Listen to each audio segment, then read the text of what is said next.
Et il semble bien qu'un club capte particulièrement la lumière dans nos sources cette semaine, le Real Madrid. Ah oui, le Real. Nos infos pointent vers une activité intense du côté de Madrid. Commençons peut-être par leur défense. Il y a plusieurs noms qui circulent. Effectivement, le Real Madrid paraît en pleine réflexion sur sa charnière centrale. L'une des pistes, qui revient pas mal, mènerait à Ibrahima Konaté. Le défenseur de Liverpool. Oui, le Français de Liverpool.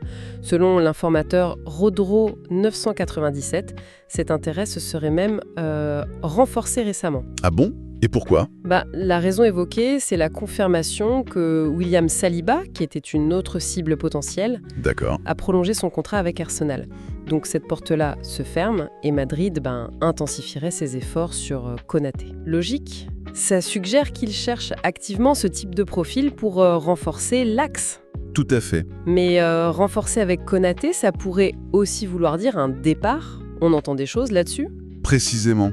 Et c'est là que les pièces commencent à s'assembler ou en tout cas à interagir.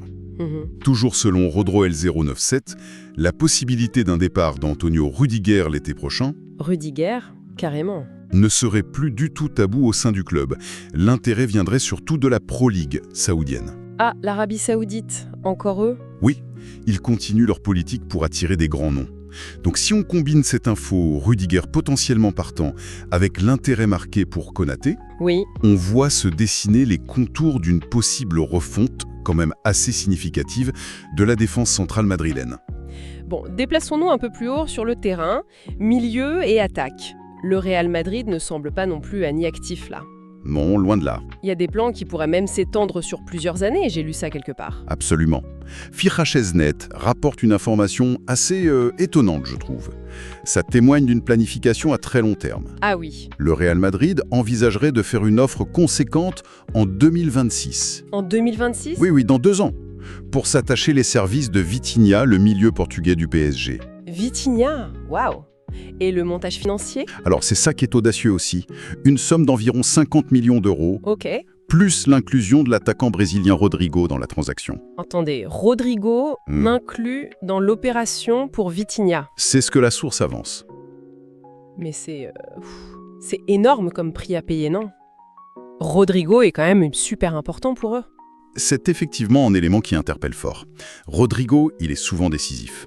L'inclure dans un deal, même pour un milieu de la qualité de Vitinha, ça soulève tout de suite des questions. Sur sa place future dans l'équipe. Bah oui, sur la vision à long terme du club pour l'attaque et la place de Rodrigo là-dedans.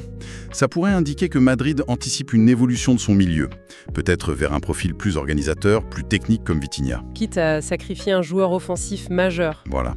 C'est une projection lointaine, presque un pari sur l'évolution des 2 joueurs et des besoins de l'équipe d'ici 2026. Une stratégie pour le moins intrigante. Fascinant comme projection, en effet. Mais le Real Madrid, ce n'est pas que des cibles externes. Il y a aussi la vie interne du groupe, les temps de jeu, tout ça. Bien sûr. Et là, ça devient vraiment intéressant pour comprendre comment on gère un effectif aussi riche. Exactement. La concurrence, c'est le quotidien dans ces clubs d'élite. Selon El Nacional, le jeune milieu offensif turc, Arda Güler, Oui, Güler. commencerait à exprimer des préoccupations sur son temps de jeu. Le retour en forme de Bellingham, son influence grandissante, Ça bouche un peu l'horizon pour lui. ça ne faciliterait pas son intégration et sa capacité à gratter des minutes régulièrement, quoi. C'est le revers de la médaille d'avoir autant de talent au même endroit. Certains ont du mal à trouver leur place. Surtout les plus jeunes, ouais. Et il ne serait pas le seul jeune talent à se poser des questions sur son avenir immédiat au club, apparemment. Non, un autre cas est évoqué par Fichage.net.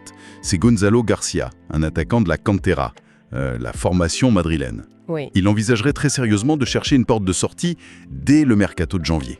dès janvier. Oui.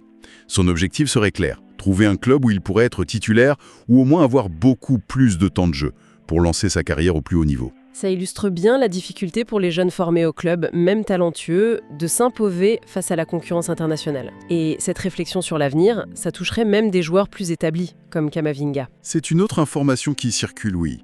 Relayée cette fois par Football Insider, Newcastle United. Ah, Newcastle. Avec leurs ambitions renouvelées en Première Ligue, suivrait de très près la situation d'Eduardo Camavinga. Sérieusement. Le média britannique suggère même que le joueur français lui-même, il ne s'est pas fermé à l'idée d'un départ du Real Madrid. Camavinga ? Mais il semblait s'inscrire comme une pièce maîtresse du futur madrilène, non? C'est ce qu'on pensait, oui. Qu'est-ce que Newcastle pourrait lui offrir de plus? À part peut-être cette garantie d'être le patron au milieu chaque semaine. C'est une excellente question.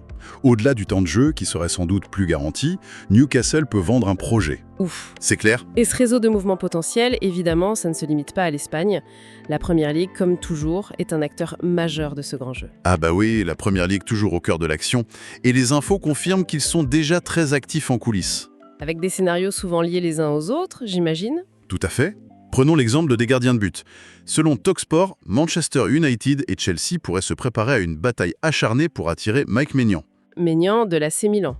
Oui, l'international français.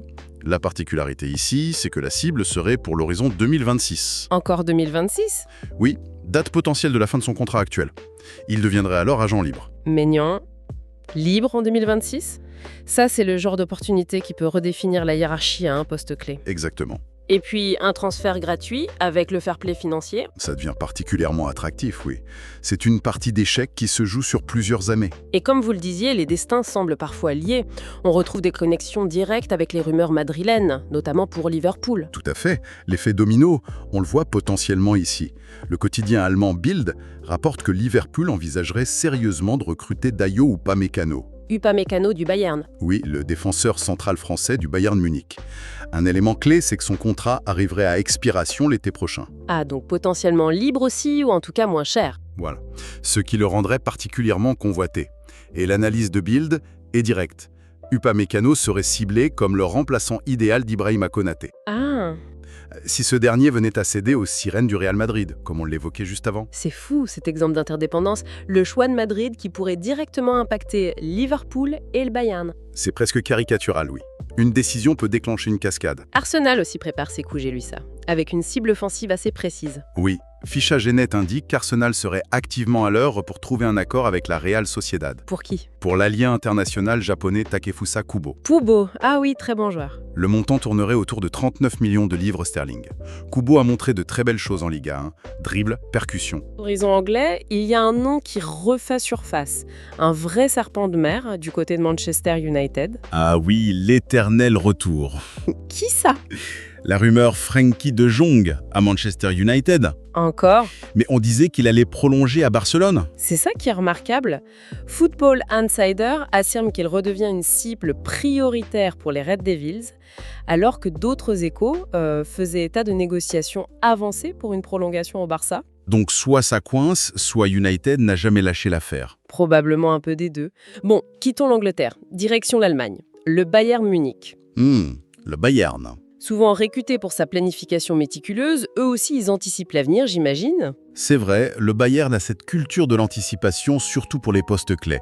Selon Sportbild, le club bavarois serait en train de préparer une offre de contrat à long terme pour Nicolas Jackson. Jackson, l'attaquant de Chelsea? Oui, l'attaquant sénégalais.